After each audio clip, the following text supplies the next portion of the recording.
Brass key turned in the lock with a sound I'd been waiting 43 years to hear. My own front door. Not a rental.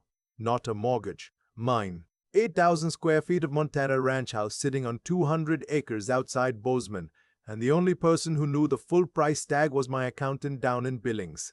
I'm 67 years old. My name doesn't matter much for this story, but I'll tell you anyway. Folks call me Hollis. Hollis Tremont.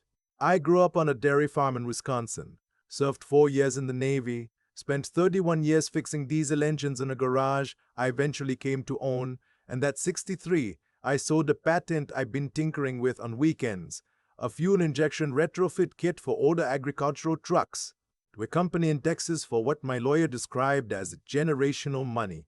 I wouldn't say the number. I will tell you it has 8 digits in it. I poured myself 2 fingers of bourbon and stood on the back porch watching the Bridger Mountains turn pink in the October light. I had bought a place where the deer outnumbered the people on most days. That was the point. I sat down in a rocking chair my late wife Marianne had picked out at an estate sale in 2009. Just thinking about her name made my throat tighten up. She'd been gone 11 years that month. Pancreatic cancer. 3 months from the diagnosis to the funeral. We had built a life from nothing, the two of us. We had also raised 1 son, and that son was the reason I now lived alone in a state where I knew exactly 7 people, none of them by his choice. My phone buzzed. I almost didn't look. My buddy Tom had a habit of texting me dumb fishing memes at sundown. But it wasn't Tom. It was a number I hadn't seen in 15 years. Dad. Heard you bought a new place. Saw it on Zillow. We need to talk. Devlin. My hands started shaking. Not from fear, from something older than that. From the part of me that had spent 15 birthdays without a single phone call from my only child. I set the phone face down on the railing and finished my bourbon. You need the backstory, or none of this makes sense. My son Devlin was born in 1985. He was a smart kid. Math came easy to him. He played varsity baseball, went to Marquette on a partial scholarship, got an MBA at Northwestern, and somewhere between graduating and turning 30, he met a woman named Sandra Vasquez at a wine bar in River North. Sandra was the daughter of a Chicago commercial real estate developer, the kind of family that has its own pew at Old St. Pat's, the kind of family that summers in Door County and skis Aspen. My son fell in love, or what he thought love was. And from the moment Sandra walked into our small kitchen in Madison and looked at the linoleum floor and the General Electric refrigerator that was older than my grandkids, something shifted in him. He started apologizing for things he shouldn't have apologized for. He apologized for our tap water. He apologized that we drove a Ford F-150 to pick them up from the airport. The wedding rehearsal dinner was at a country club in Lake Forest, and Sandra's mother seated Marianne and me at a table with the wedding photographer and the florist's assistant. My wife held her chin up the whole night. She was a woman of remarkable grace. She didn't even mention it until we were back at the hotel and she was unzipping her dress and her eyes filled up. After they married, the visits stopped. Then the phone calls. By the time our granddaughter was born in 2011, we had to fly to Chicago to meet her, and Sandra answered the door in a robe and said it wasn't a good time. We stood on the porch for 40 minutes, holding a stuffed lamb and a hand-knitted blanket Marianne had made. Marianne got her diagnosis in the fall of 2013. I called Devlin myself. He sent flowers to the hospital. He did not come. Not for the surgery. Not for the chemo. Not for the funeral.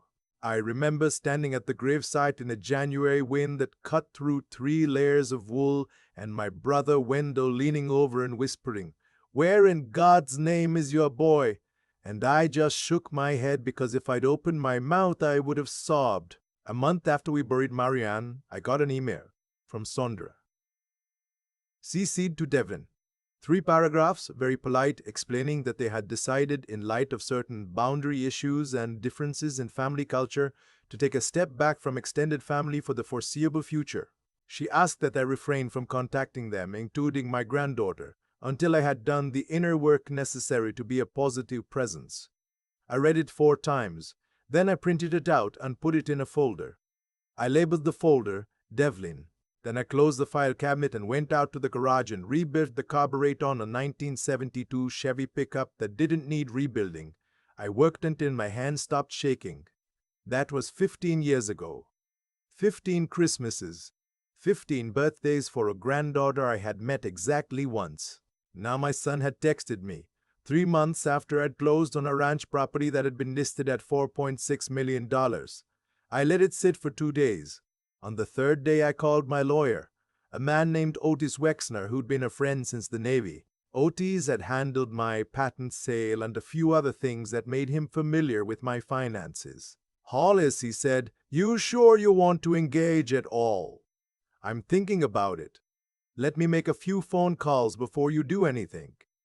Otis was the kind of man who, before you bought a used car, would have someone follow the dealer home and check his trash.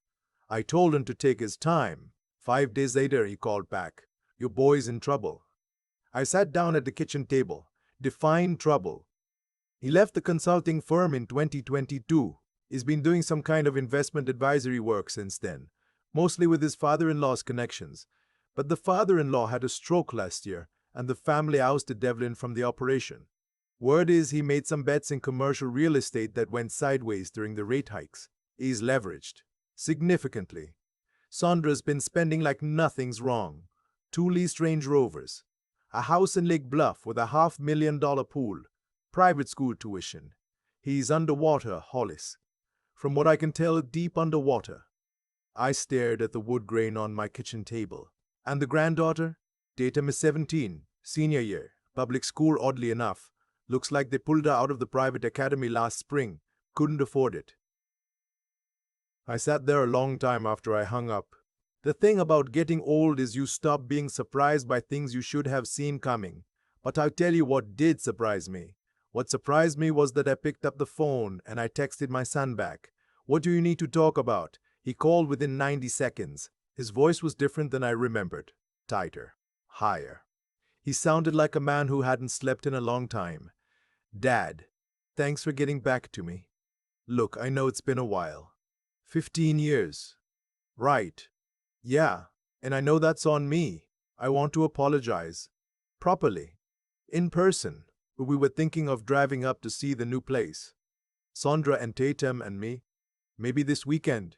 We could stay a couple days, catch up. You know, I want Tatum to actually know her grandfather." I let the silence stretch. This weekend. Yeah, if that works.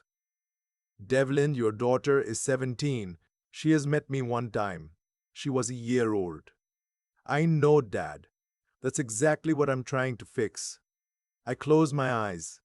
I knew what this was. I had known it the second Otis told me about the leveraged real estate. But part of me, the part that still kept Marianne's reading glasses on her nightstand, that part wanted to hear it out. "Come on Saturday," I said. "Stay 2 nights. Sunday afternoon you head home." "Dad, that's amazing. Thank you. We'll see you Saturday." I hung up and stood in my kitchen for a long minute. Then I called Otis back and told him to be ready for whatever I needed. Saturday morning, I made coffee at 5 a.m. and watched the sun come up over the mountains. I'd had the housekeeper come Friday to make up 3 guest rooms. I'd ordered a pot roast from a butcher in town and a sheet cake from a bakery that wrote "Welcome" on it in blue frosting. I am not a man who knows how to do this kind of thing well. I tried anyway. They arrived at 2 in the afternoon in a black Cadillac Escalade that I learned later was rented from the airport in Bozeman. Sondra got out first. She was thinner than I remembered. 46 now, dressed in white linen pants and a cashmere sweater that probably cost more than my first car. She did not hug me. She stood at the bottom of the porch steps and surveyed the property like she was assessing a parcel. "Hollis," she said, "it's been ages." Devlin came around the back of the SUV. My boy, 40 years old now, premature gray at the temples. His face had filled out, but his shoulders had a curl in them that I didn't remember.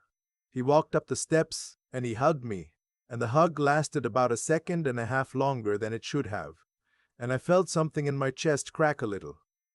Then Tatum stepped out of the back seat. She was tall, taller than her mother, dark hair pulled back in a low ponytail. She was wearing jeans and a faded sweatshirt from the University of Montana, which struck me as odd given her parents.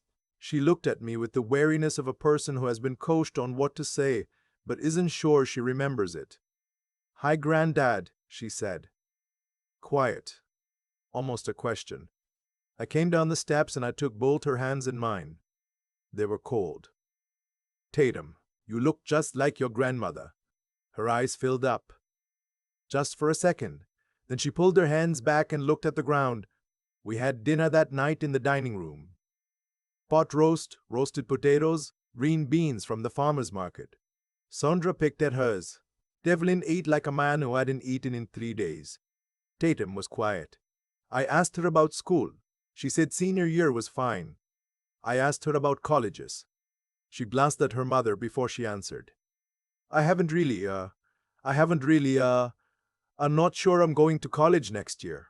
Sandra cut in. "Tatum has been considering a gap year. We thought she might benefit from some time abroad. Florence, perhaps." I looked at my granddaughter. She was looking at her plate. "That so?" I said. "It hasn't been decided," Tatum said. Quiet. After dinner, Tatum offered to help clean up. Sandra and Devlin retreated to the living room with glasses of wine. I let Tatum stack the dishwasher, and I poured her a glass of milk like she was still 7 years old. I didn't know what else to do. "You ever ride horses?" I asked her. She looked up. "I went to a riding camp when I was 12. I've got 2 mares out in the barn. Tomorrow morning, you want to come see them?" She smiled. A real smile, just for a second. Then it disappeared. "Sure. Yeah, I'd like that." That night I sat on my porch until midnight, thinking about my dead wife and my 17-year-old granddaughter and the wine glasses clinking inside my living room. In the morning, Tatum was up before her parents. We walked out to the barn together at 6:30. The frost was still on the pasture. She watched me brush down the mare named Penny, and after a while she picked up a brush and worked on the other mare without being asked. "Granddad," her voice was very small, "can I ask you something?" "Anything." "Why didn't you come to my middle school graduation?" "Mom said you didn't want to." I stopped brushing. "Tatum, honey, I didn't know you were graduating. I didn't know your school's name. I haven't been told anything about your life in 15 years. She looked at me for a long time. "That's not what they told me." "I figured." She turned back to the mare. Her shoulders were trembling just barely, and I knew better than to step toward her right then. I let her work it out with the brush. "Granddad, something's wrong at home. I don't know what to do. Tell me." They're not okay. Money-wise. Dad cries in the garage. Mom screams at him. We had to sell my car. They told me it was because I didn't deserve it after my grades dropped, but my grades didn't drop." She paused. "And there's this man. He's been coming to the house. He's friends with Dad, but he scares me. He looks at me weird." I felt the cold come into my stomach, like ice water. "What's this man's name?" "Mr. Caravias. He's some kind of, I don't know, lender? Investor?" Dad introduced him as an investor. "He has bodyguards, 2 of them. They wait in the car when he comes inside." I put down the brush. "Tatum, listen to me carefully. Has this man ever been alone with you?" She wouldn't look at me. "Once. Last month. Mom told me to put on a dress and come down for dinner. Mr. Caravias sat next to me. He kept asking me what my hobbies were. He touched my hair." She wiped her face. "Dad just sat there. He didn't say anything." Mom kept smiling. I sat down on a hay bale because my knees were about to go out from under me. "How long are you here for?" I asked. "Mom said we're leaving Sunday after lunch. She told me before we left that I should be especially polite to you, that you might be able to help us out of a hard spot." She gave me a list of things to say. "Show me the list." She pulled her phone out of her sweatshirt pocket. She showed me a notes app. It was 12 bullet points written in her mother's voice. Things to say to me, things to compliment, things to bring up. The last bullet point read, "If Granddad mentions money, do not refuse anything. Smile and say it would be a blessing." I read it twice. Then I read it twice. Then I read it 3 times. Tatum, I said, honey, I need you to do something for me, and I need you not to tell your parents. Okay? I need you to go back into the house and act normal. Eat breakfast. Be polite. Tell them you're tired and you might want to take a nap this afternoon.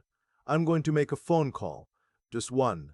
And I need you to trust your old grandfather for the next 6 hours. Can you do that? She nodded. And Tatum, the man with the bodyguards, Mr. Caravias. He is not going to touch you again. Not while I am alive. She put her hand over her mouth. Then she walked back to the house, and I stood in the barn shaking. I called Otis from the tack room. I need everything you can find on a man named Caravias. Some kind of private lender out of the Chicago area. Bodyguards. He's been around my son's house. He sat next to my 17-year-old granddaughter at a dinner my daughter-in-law set up. I need it by noon. Hollis. By noon, Otis? I also told him to have the local sheriff's deputy on standby. The deputy was a fellow named Ray Hollins who I'd had a beer with twice. I told Otis I wanted Ray at my front gate at 4 p.m., not before, not after. Then I went into the house and made pancakes. Sondra came down in a silk robe. She thanked me for hosting. She mentioned that the ranch was just gorgeous. She mentioned the property values in the area. She mentioned, twice, that the upkeep on a place this size must be substantial. I smiled and poured her more coffee. Devlin came down looking like he hadn't slept. He poured himself a coffee and stared at the steam. I let them eat. Around 10, Sondra suggested a family talk in the living room. I sat in the leather chair by the fireplace. Devlin and Sondra sat on the couch. Tatum sat on the bench by the window looking out at the mountains. Sondra led. Of course she did. Hollis, we wanted to be transparent with you about something. Devlin's career has hit a rough patch. Through no fault of his own, the real estate market has been brutal these past 2 years. We are in a temporary cash flow situation. We were hoping, given our family bond, that you might be open to discussing a bridge loan, or potentially something more substantial. I tilted my head. How substantial? Devlin shifted on the couch. He wouldn't look at me. Sondra continued. 800,000 to clear some immediate obligations, and then perhaps an equity stake in a new venture. Devlin is developing. We're thinking somewhere in the neighborhood of 2 million. I let the silence sit. That's a lot of money, I said. It's family money, Sondra said. It's family taking care of family. I looked at Devlin. Son, look at me. He looked up. His eyes were wet. Is there a man named Caravias coming to your house? The color drained from his face. He's a business associate. Has he been alone with my granddaughter? Sondra's spine stiffened. Hollis, I don't know what Tatum has been telling you, but she has a tendency to dramatize. You haven't been part of her life. You don't know how she gets. Devlin, look at me. Did your wife arrange a dinner where a man with 2 bodyguards sat next to my 17-year-old granddaughter and touched her hair? He started crying. He started crying right there on the couch in my living room. He buried his face in his hands and his shoulders shook and he made a sound I hadn't heard since he was 8 years old and had to put down a barn cat that got hit by a tractor. Sondra rolled her eyes. She actually rolled her eyes. Oh, for God's sake, Devlin, get a grip. Hollis, this is exactly what I mean. The man is in a financial position to help his family, and instead he's choosing to make accusations. Tatum, come here. Tatum did not move from the bench. Tatum, now. Tatum looked at me. I gave her the slightest shake of my head. I'm staying with Granddad, she said. Her voice was small, but it did not shake. Sondra stood up. Tatum Mary, you do not speak to me that way. Get your things. We are leaving. Sit down, I said. Sondra turned on me. Excuse me. Sit down, in my house. Now. She sat. Slowly. Her face was red. I pulled out my phone and dialed. Otis, tell me what you got. Otis spoke for 40 seconds. I listened. I did not look away from Sondra's face. When he was done, I hung up. Sondra, my attorney just told me that the man you call Mr. Caravias is named Nikos Caravias, that he runs a private lending operation out of Chicago that has been investigated 3 separate times for predatory contracts targeting over-leveraged executives, and that he has been arrested twice on charges related to human trafficking that did not result in convictions due to witness intimidation. My son owes him $840,000 at 36% interest. The debt is overdue. According to a contact at the Cook County Sheriff's Department, Mr. Caravias has a documented pattern of accepting non-monetary forms of debt repayment when his clients are willing. Sondra's mouth opened, then closed. Devlin was sobbing into his hands. "You're going to use my granddaughter as collateral," I said. That is not what was. You don't understand the situation, Hollis. You don't understand the pressure we're under.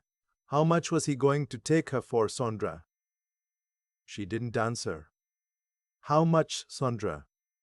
She whispered. I could barely hit it. $400,000 for my granddaughter, off the books of your husband's debt. It was an arrangement, it was. She would have been taken care of, she would have had opportunities. You don't understand what these men can offer. It's not what you're making it sound like. Hollis. Devlin lifted his head. His face was wrecked. He looked at me. He looked at Tatum. And for a moment I saw the boy I taught to tie his shoes. The boy who used to wait for me on the porch after work. Dad, he said. I didn't agree. I told her no. You didn't tell her no hard enough, Devlin. He started crying again. At 3:50 in the afternoon, I told Sondra and Devlin to pack their bags and be on the front porch at 4. Tatum, I asked to stay in the kitchen with me. At 4, Deputy Ray Hollins pulled up the drive in his cruiser. He came up the porch steps and tipped his hat at Sondra, who was standing next to 2 enormous matched suitcases. Afternoon, ma'am. I understand we've got a situation. I came out onto the porch. I had a folder in my hand. The folder Otis had emailed me an hour earlier. Deputy Hollins, this is my daughter-in-law, Sondra Tremont. She has, in the past 45 minutes, admitted in front of 3 witnesses, myself, my son, and my granddaughter, to negotiating with a known criminal in the Chicago area to provide my 17-year-old granddaughter as a non-monetary settlement for a personal debt. I have documentation of the parties involved. My attorney is in contact with the Cook County District Attorney's Office and the Illinois State Police as we speak. I am requesting that you take her into custody pending an investigation. Sondra's face went the color of old paper. You can't do this. Ma'am, Deputy Hollins said. I'm going to ask you to step over here, please. She didn't. So he took her by the elbow. Gently, professionally. She started screaming. She screamed about defamation and lawyers and how I would regret this. Devlin stood frozen by the suitcases, his shoulders shaking. I walked down the steps and I stood in front of my son. Devlin. He couldn't look at me. Look at me. He looked up. You are not going to jail today. Because of your daughter. Because I do not want to put her through that. Tomorrow morning, you are going to drive yourself to the Bozeman Greyhound station. There is a bus to Chicago at 6 a.m. I have already paid for the ticket. From there, you will go directly to the Cook County Sheriff's Department and you will give a full statement about Nikos Caravias and everything your wife arranged. You will cooperate fully with law enforcement. Otis Wexler will represent you free of charge on the condition that you do exactly as he tells you. Do you understand? He was nodding before I finished. Dad, I'm so sorry. I know, son. I lost my way. You did. You lost it a long time ago. You lost it before this. You lost it the day you let her keep us from Marianne's funeral.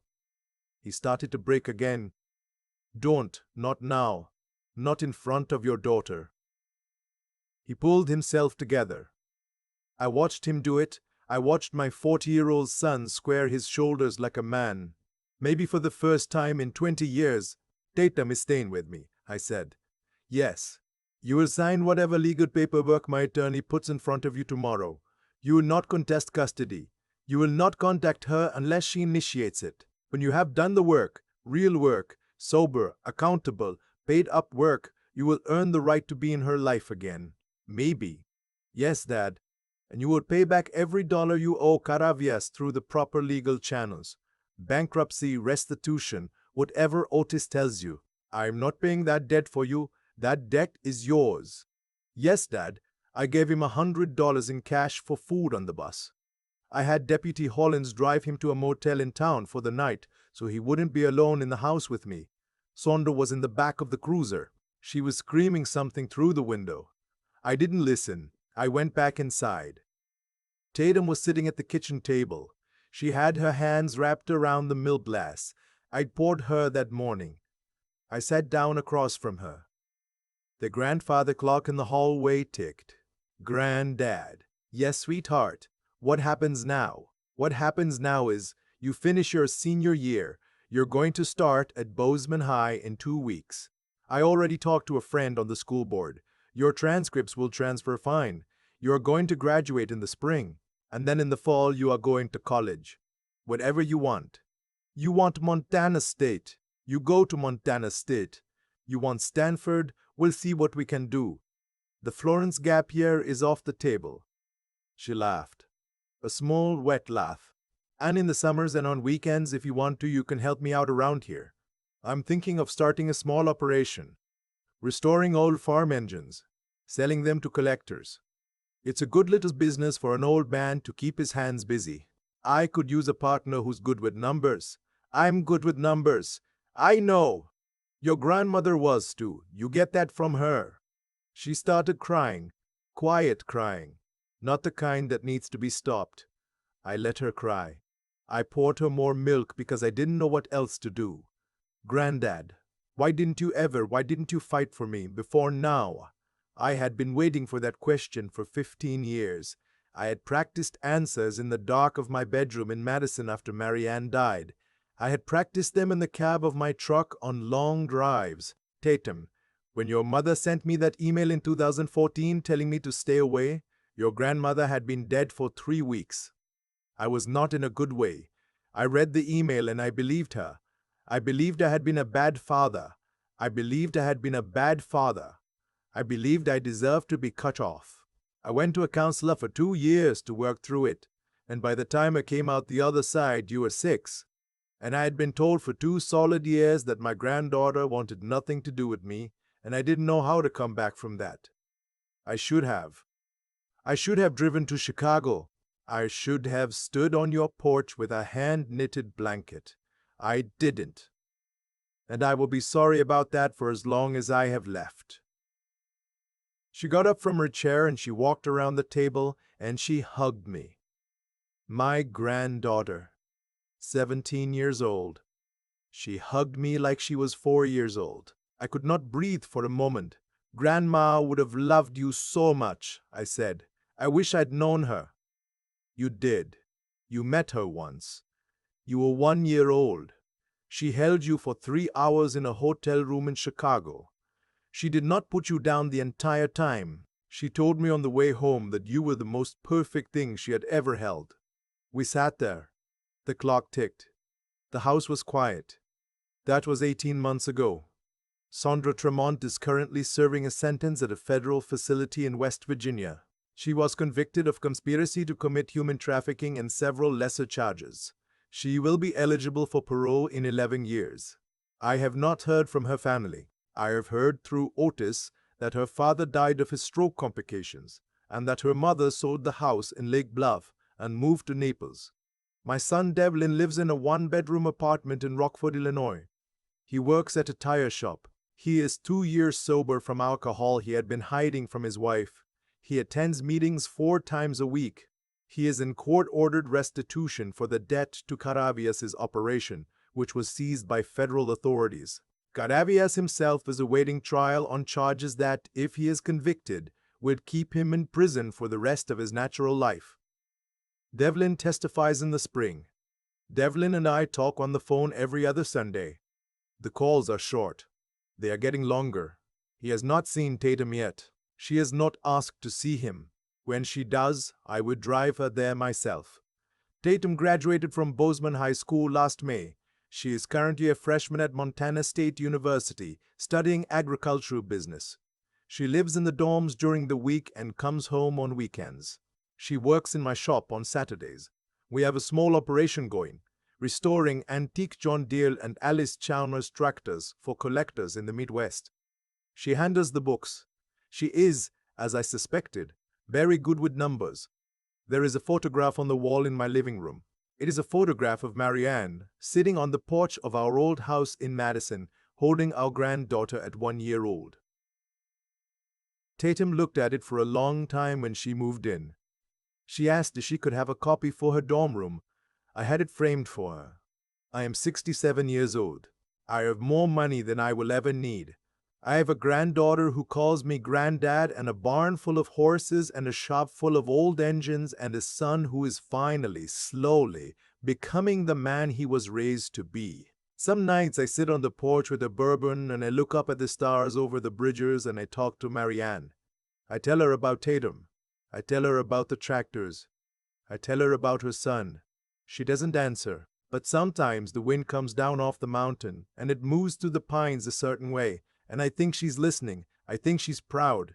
I know I am.